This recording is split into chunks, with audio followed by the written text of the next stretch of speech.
Hello everyone, welcome to chemistry by Chaitanya sir. आज हम लोग बात करने जा रहे हैं ज्योमेट्रिकल आइसोमेरिज्म में सिस ट्रांस आइसोमेरिज्म कैसे देखी जाएगी। लास्ट क्लास में हम लोगों ने बात की थी कि ज्योमेट्रिकल आइसोमेरिज्म कैसे होती है, कब होती है, रेस्ट्रिक्टेड रोटेशन कैसे होता है। लास्ट वीडियो में मैंने पूरा एक्सप्लेन किया था कि रेस्ट्रिक्टेड रोटेशन जो होता है वो 3 वजह से होता है। Mainly restricted rotation about double bond, restricted rotation due to ring और restricted rotation due to steric hindrance, जिसमें हम लोगों ने ट्राइफिनाइल का एग्जाम्पल लिया था। तो अब हम लोग एक एक करके बात करते हैं कि नॉमेनक्लेचर हम कैसे करेंगे। तो सबसे पहले बात करते हैं ज्योमेट्रिकल आइसोमेरिज्म में नॉमेनक्लेचर में बात करेंगे सिस ट्रांस आइसोमेरिज्म की। तो लिख लेते हैं सिस ट्रांस आइसोमेरिज्म। अब सिस ट्रांस आइसोमेरिज्म क्या होती है। मान लेते हैं कि हमें 2 कंपाउंड मिल गए जिनका हमें नाम लिखना था। IUPAC नॉमेनक्लेचर हम सबको आता है, अगर ज़रूरत हो तो बताना। तो IUPAC नॉमेनक्लेचर का भी एक वीडियो में उसकी भी सीरीज़ ही रिकॉर्ड करनी पड़ेगी, ज़्यादा सारा होता है तो वो भी रिकॉर्ड करके दूंगा आप लोगों की सुविधा के लिए, जिससे नॉमेनक्लेचर भी आ जाए। अच्छा भाई, जो कल संडे था उसमें नीट का एग्ज़ाम हुआ है और नीट के एग्ज़ाम में इस बार केमिस्ट्री काफ़ी मुश्किल आई।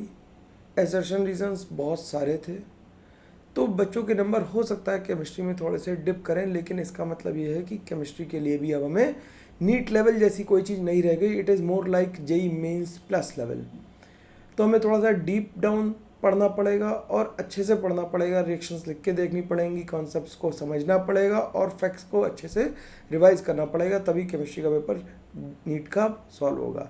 ये अच्छा रहा कि थोड़ा सा लेवल बढ़ा, तो अच्छे बच्चों को इससे हमेशा फ़ायदा होता है। और हमसे पढ़ने वाले लोग तो ज़्यादातर अच्छे ही लोग हैं, तुम सारे ही अच्छे बच्चे हो। तो हम लोग 2 कंपाउंड लिखे। अगर हम इसकी नंबरिंग करें तो सिमेट्रिक कंपाउंड है, किधर से भी नंबरिंग कर सकते हैं। तो दोनों का ही नाम हमें ब्यूटीन लिखना पड़ेगा और ब्यूटूइन लिखना पड़ेगा।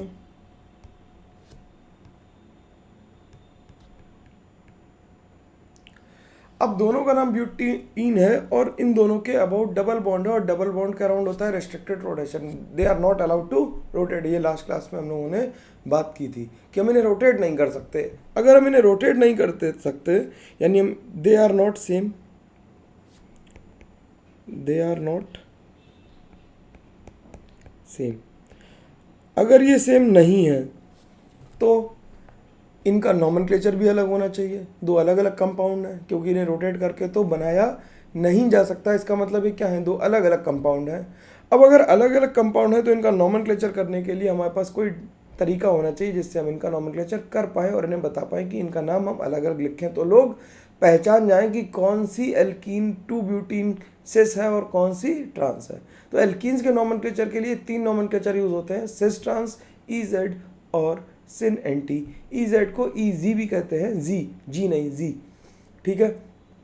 तो 3 तरह के नॉमेनक्लेचर यूज होते हैं, सिस ट्रांस, सिन एंटी और EZ।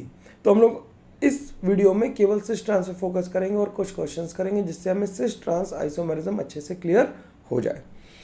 अब सिस हम कहते हैं, सिस फॉर्म मीन्स होता है द सेम एटम्स और group of atoms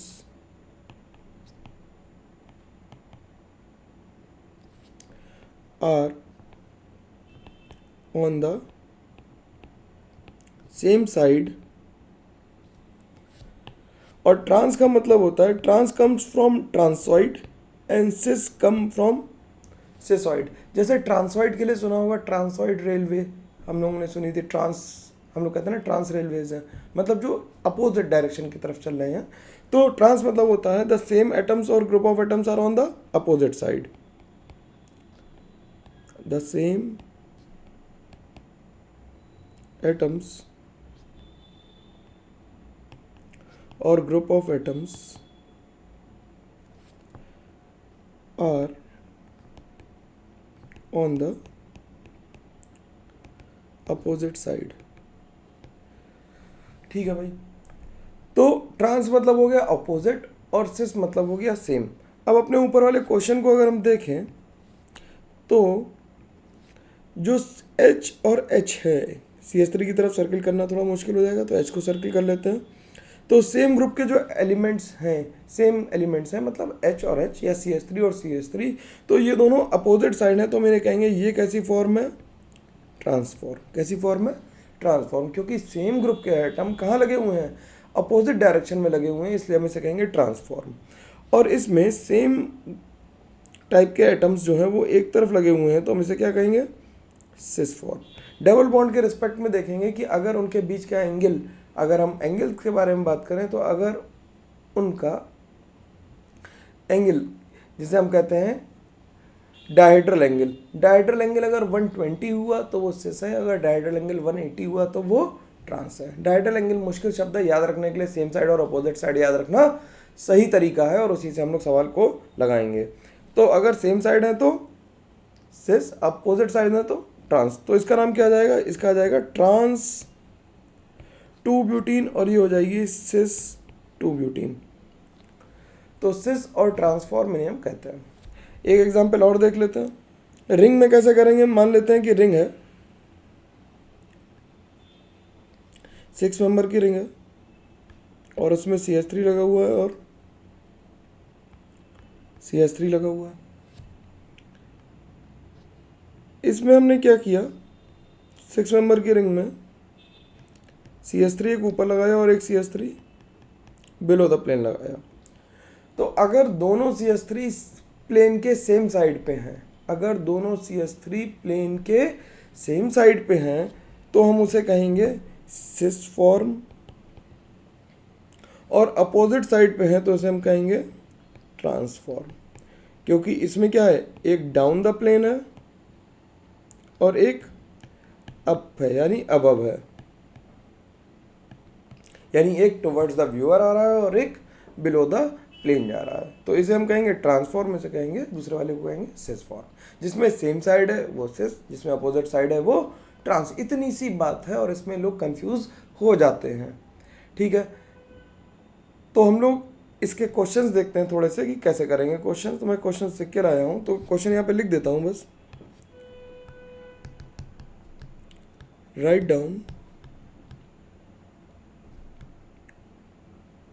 whether these given compounds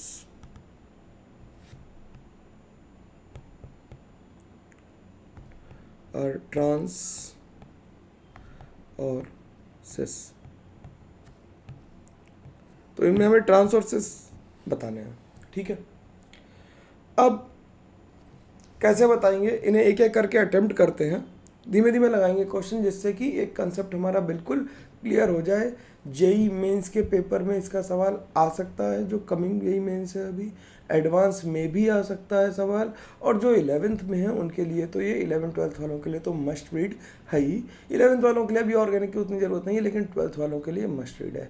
in fact जो अगर कोई ऐसा बंदा है जो जैम की तैयारी कर रहा है, तो उसके लिए भी ये बहुत इंपॉर्टेंट हो जाता है। तो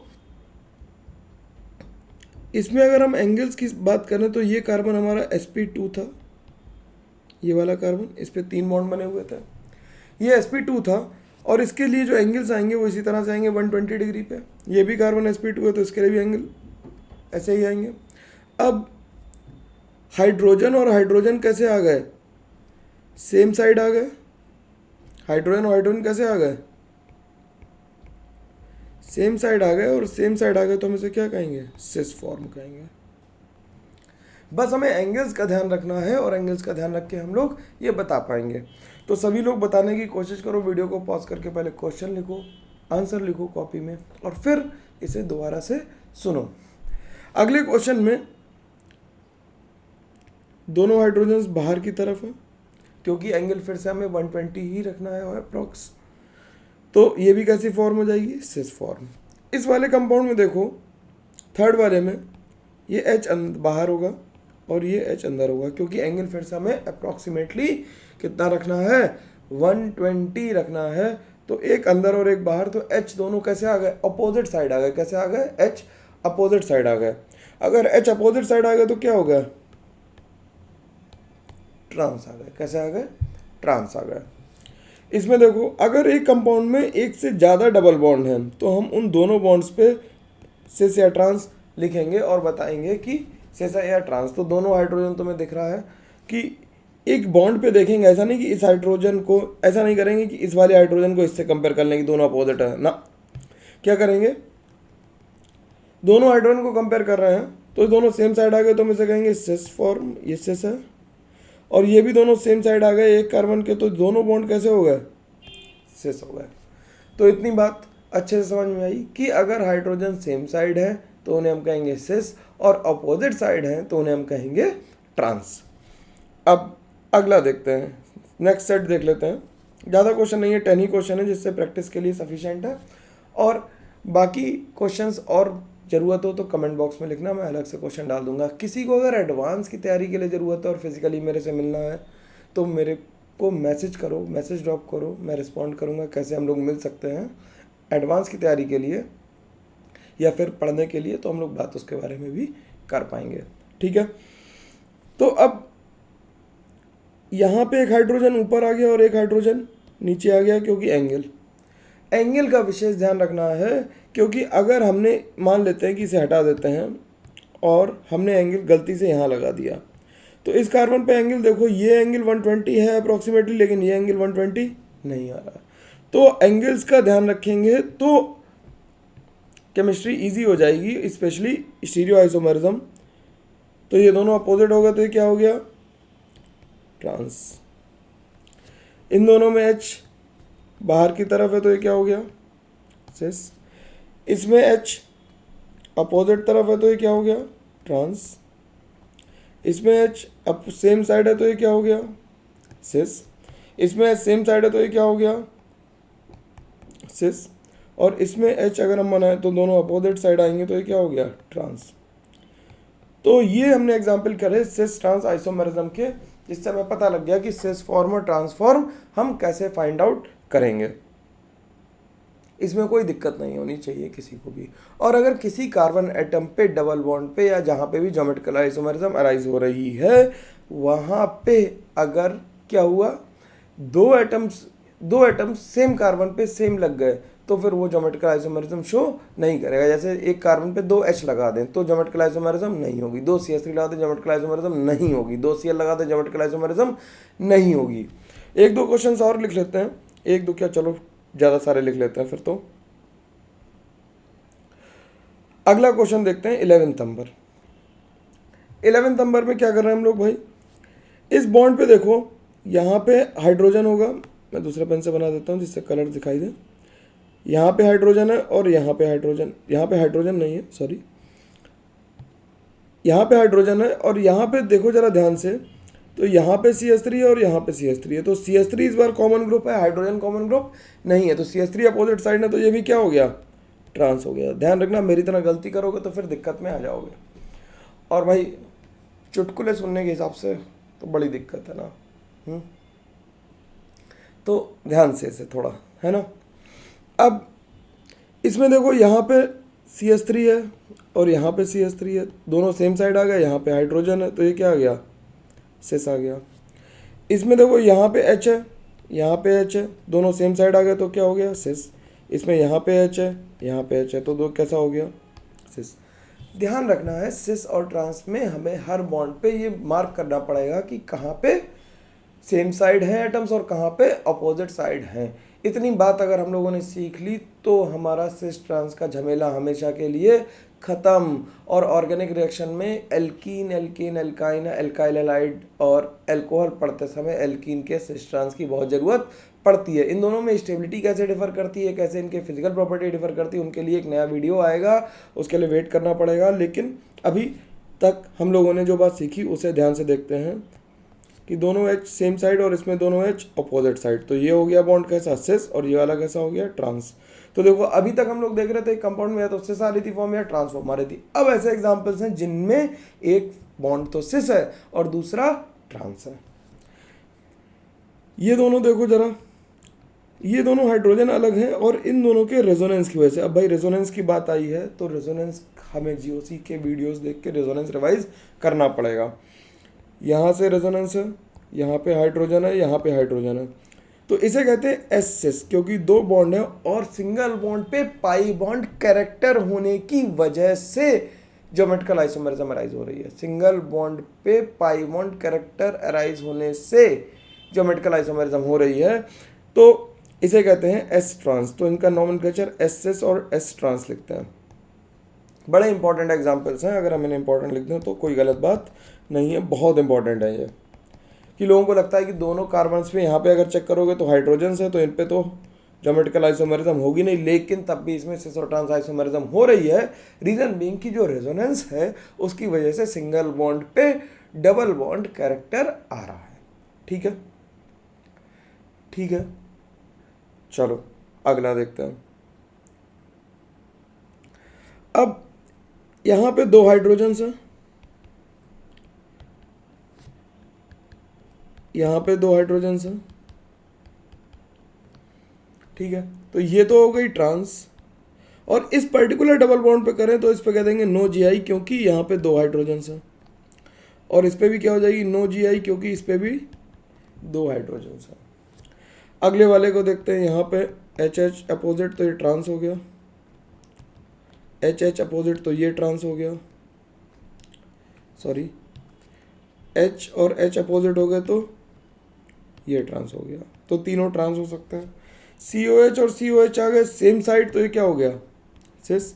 ई टी और ई टी अपोजिट साइड आ गए तो क्या हो गया, ट्रांस। अब तो भाई आसानी से समझ में आना चाहिए सबको। तो पहले क्या करो, पहले क्वेश्चंस नोट करो, मैं सवाल बाद में लगा रहा हूँ, वीडियो पॉज करो, टाइम दो यार। बात यह है कि हम लोग यूट्यूब पे अगर पढ़ रहे हैं तो उससे कुछ लर्निंग करें, जो मिसिंग चीज़ें हैं उसे सीख जाएं। हम लोग यूट्यूब अगर फ़न के लिए देख रहे हैं तो इसे देखना गलत बात है, it is just a wastage of time, you should learn from it. और अगर दिक्कत है तो मेरे से बात करो। फिजिकली पढ़ना चाहते हो तो प्लीज़ कॉन्टेक्ट मी। नीट का पेपर ख़राब हुआ है, अच्छा हुआ है, कितना स्कोर आ रहा है, कैसा हुआ पेपर, कमेंट करके बताओ। और आगे की स्ट्रेटजी हम लोग फॉलो करेंगे। कुछ लोग अभी CUET का भी फॉर्म देके भर के बैठे हैं, तो CUET के थोड़े से क्वेश्चंस लगा लो, ज़्यादा पोर्शन 12th का आने वाला है, तो CUET धीरे धीरे करते रहो, ठीक है। अब ये तो क्वेश्चन हम लोगों ने पहले ही किया था कि ये सिस और ये ट्रांस है, तो हम लोगों ने इस तरह से सिस और ट्रांस आइसोमेरिज्म को अच्छे से सीख लिया। 20-25 क्वेश्चन बहुत होते करने के लिए। घर पे इन्हें एक दो बारी प्रैक्टिस करेंगे। कोई डाउट आएगा तो कमेंट सेक्शन में लिखेंगे कि सर ऐसा कोई एग्जाम्पल जो आपको दिक्कत कर रहा है उसकी स्नैप खींच के टेलीग्राम पर भेजिए, डाउट पूछिए और मेरे साथ डिस्कस कीजिए। बहुत सारी पढ़ाई करनी है, लंबा रास्ता है, लेकिन मैं साथ हूँ, कोई परेशानी की ज़रूरत नहीं है, कोई परेशान होने की बात नहीं है। आराम से पढ़ते रहिए। Thank you very much.